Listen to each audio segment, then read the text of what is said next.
शिकारी चित्रभानु को साहूकार ने बंदी बना लिया। महाशिवरात्रि की कथा। इस कथा के अनुसार पुरातन काल में एक शिकारी था जिसका नाम चित्रभानु था।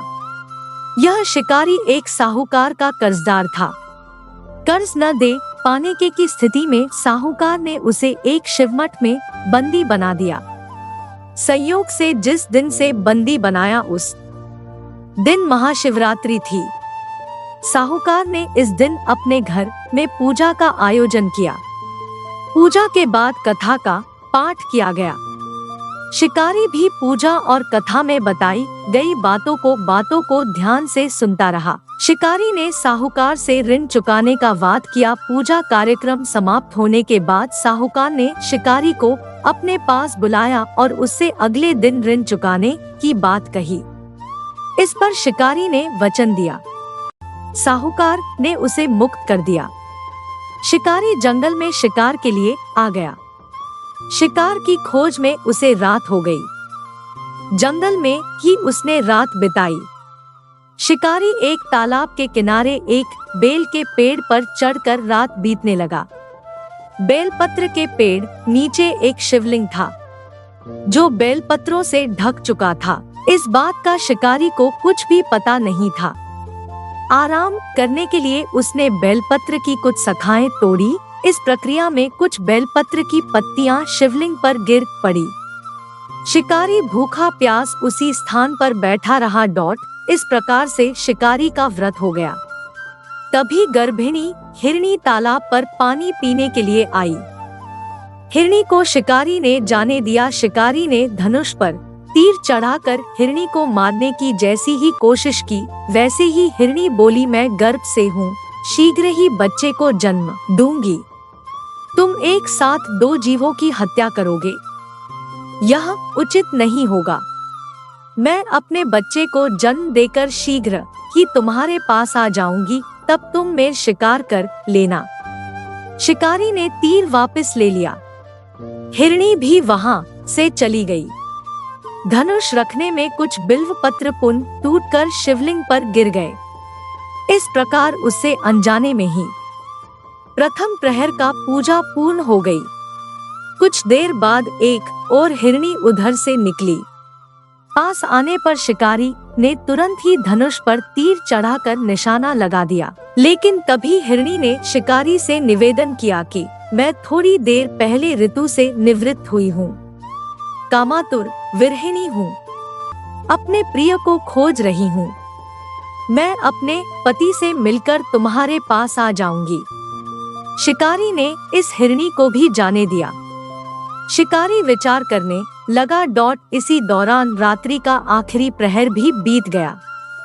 इस बार भी उसके धनुष से कुछ बेलपत्र शिवलिंग पर जा गिरे।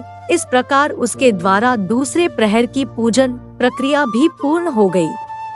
इसके बाद तीसरी हिरनी दिखाई दी जो अपने बच्चों के साथ उधर से गुजर रही थी। शिकारी ने धनुष उठाकर निशाना साधा। शिकारी तीर को छोड़ने वाला ही था कि हिरनी बोली, मैं इन बच्चों को इनके पिता को सौंप कर लौट आऊंगी, मुझे अभी जाने दे। शिकारी ने ऐसा करने से इनकार कर दिया। उसने बताया कि 2 हिरनी को मैं छोड़ चुका हूँ। हिरनी ने कहा कि शिकारी मेरा विश्वास करो, मैं वापस आने का वचन देती हूँ। शिकारी को जब हिरनी पर दया आ गई, शिकारी को हिरनी पर दया आ गई और उसे भी जाने दिया। उधर भूखा प्यासा शिकारी अनजाने में बेल की पत्तियां तोड़कर शिवलिंग पर फेंकता रहा। सुबह की पहली किरण निकली तो उसे एक मृग दिखाई दिया। शिकारी ने खुश होकर अपना तीर धनुष पर चढ़ा लिया। तभी मृग ने दुखी होकर शिकारी से कहा, यदि तुमने मुझसे पूर्व आने वाली 3 हिरनियों और बच्चों को मार डाला है तो मुझे भी मार दो। देर न करो, क्योंकि मैं यह दुख सहन नहीं कर सकता हूँ। मैं उन हिरनियों का पति हूँ। यदि तुमने उन्हें जीवन दान दिया है तो मुझे भी छोड़ दो, मैं अपने परिवार से मिलकर वापस आ जाऊंगा। शिकारी ने उसे भी जाने दिया। सूर्य पूरी तरह से निकल आया था और सुबह हो चुकी थी। शिकारी से अनजाने में ही व्रत, रात्रि जागरण सभी प्रहर की पूजा और शिवलिंग पर बेलपत्र चढ़ने की प्रक्रिया पूरी हो चुकी थी।